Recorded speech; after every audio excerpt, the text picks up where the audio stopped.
avec des intentions de vote en baisse, 11% au 7 mars, Éric Zemmour compte bien faire remonter sa cote de popularité avec le lieu parfait pour cela, Jean Lassalle le sait d'ailleurs très bien, le salon de l'agriculture.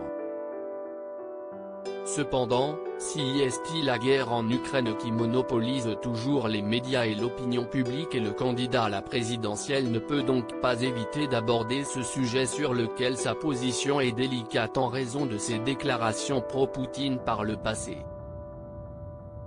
Le politique d'extrême droite est donc déstabilisé lorsqu'il est interrogé sur le conflit et se fait ensuite remonter les bretelles par sa directrice de campagne et compagne, Sarah Knafo.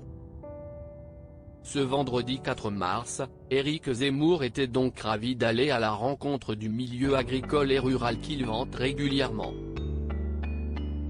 Mais s'il apprécie le fromage de chèvre, les journalistes ne l'entendent pas de cette oreille et veulent l'interroger sur la situation entre l'Ukraine et la Russie. Il explique alors que la guerre nous distrait du vrai choc des civilisations. Une formulation qui surprend et qu'il précise alors, oui, distrait, distraction, au sens philosophique. Point, si est-il à dire que nos problèmes fondamentaux sont au sud, ils ne sont pas à l'est. Puis, avançant sur son chemin, il est repris par sa compagne Sarah Knafo, en charge de la stratégie de sa campagne et coach personnel qui le guide depuis les débuts de sa campagne. Leur conversation est captée par les micros de Quotidien, distraction. Juste, il faut que tu rectifies. Tu dis juste, excusez-moi, ce que je voulais dire si est détourner l'attention. Ni une, ni deux, Éric Zemmour s'exécute et rectifie ses propos devant les médias, alors oui. Quand je dis distrait je voulais dire détourner l'attention. Si est-il la guerre qui détourne l'attention des sujets majeurs pour la France pour les 5 ans qui viennent? Selon lui, la France serait géostratégiquement aspirée vers l'Est.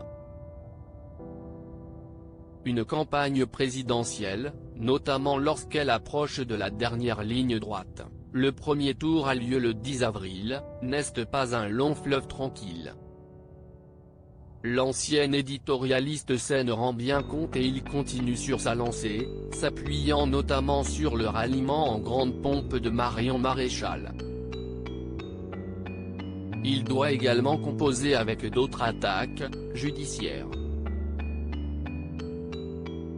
Il a été condamné par le tribunal judiciaire de Paris à verser 700 000 € aux plaignants de sa vidéo de campagne qui utilisait de nombreux extraits d'œuvres artistiques sans demande préalable. Cela s'ajoute à sa condamnation pour provocation à la discrimination raciale en 2011, provocation à la haine religieuse en 2018, et provocation à la haine et à la violence le 17 janvier dernier. Il est également au cœur de l'enquête de Mediapart qui vient d'être dévoilée. Pendant plusieurs mois, Mediapart a recueilli le témoignage de 8 femmes qui accusent Éric Zemmour de comportements inappropriés et d'agressions sexuelles pour des faits présumés allant de 1999 à 2019. Certaines s'expriment face caméra pour la première fois, écrit le site sur Twitter.